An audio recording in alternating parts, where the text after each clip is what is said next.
So, do you remember back in your life when you reached 16 years of age? Now, at that age, you were able to get a driver's license.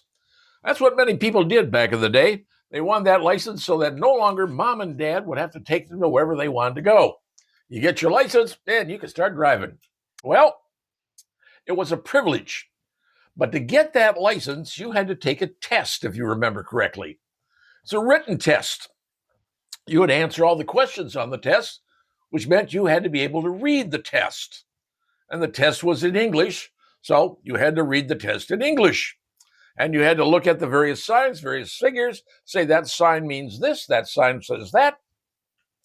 You had to read what the sign said. And you had to put that all down in your examination document. And if you passed, then the inspection person at the BMV would take you out for a little driving test. You had to go out and drive, right? All right, that's fine. That's what you had to do to get your license. We all had to do that. But have you heard of the story about the truck driver down in Florida decided to make a U-turn on a major highway down in Florida, and there was video in his cab, and you saw him making the turn, and then you saw a vehicle right behind him crash into the trailer part of his vehicle. He's making this illegal turn. That crash killed 3 people. The driver, unflummoxed, just driving along. Guess what just happened? Well, as a result, the Department of Transportation has yanked the commercial driver's licenses of 177,000 truckers. Now, that number seems pretty high to me, but apparently these individuals all had commercial driver's licenses, a CDL they call it. They all had CDLs, but they couldn't read English. They couldn't read the signs. They couldn't communicate with police officers or whomever, inspection people, whenever they approached them. So, explain to me something. How do people who are not Americans, how are they able to come into the United States and get themselves a commercial driver's license, which I presume you have to know how to read the English language. You have to know how to understand and say what the signs say, and being able to communicate with the people that you're dealing with. How is it possible those people got a commercial driver's license? You know, that's a much more difficult license to get than your standard operator's license.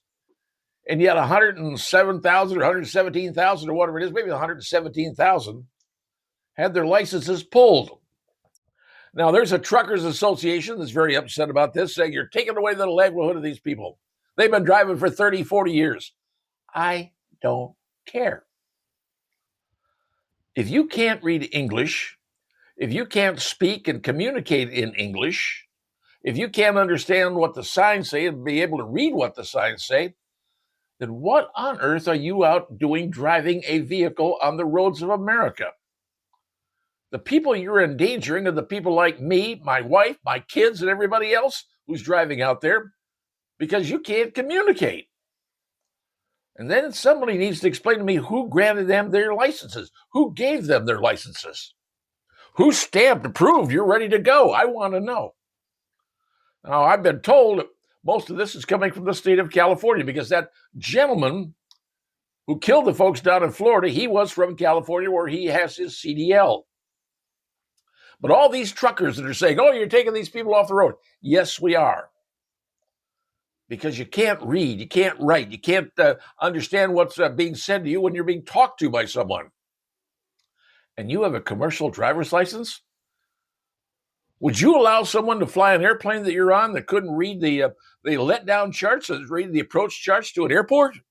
Would you do that? Or someone who couldn't speak English to the tower when he's going to talk to air traffic control or the tower? Sorry.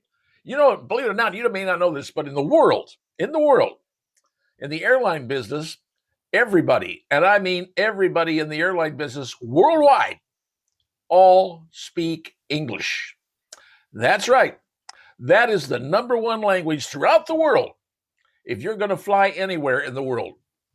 When I fly over to Europe or wherever I happen to fly back in the days when I was doing that, everybody I talked to spoke English. That's the rule in the aviation business. And yet here in America, we have people driving 80,000-pound trucks who don't speak English can't read, and that's allowable? Hey, sound a little harsh, and I apologize, but the truth hurts sometimes. Now, can that affect goods getting to the stores? Yes, it can. But what are you rather willing to give up? An empty shelf here and there, or your life because someone can't read a stop sign or a speed sign or anything else that's going on? CDLs are a privilege, just like driver's licenses are a privilege. And with the privilege comes responsibility. In my humble opinion, the responsibility of having a CDL, you should know how to read, write, and understand the English language.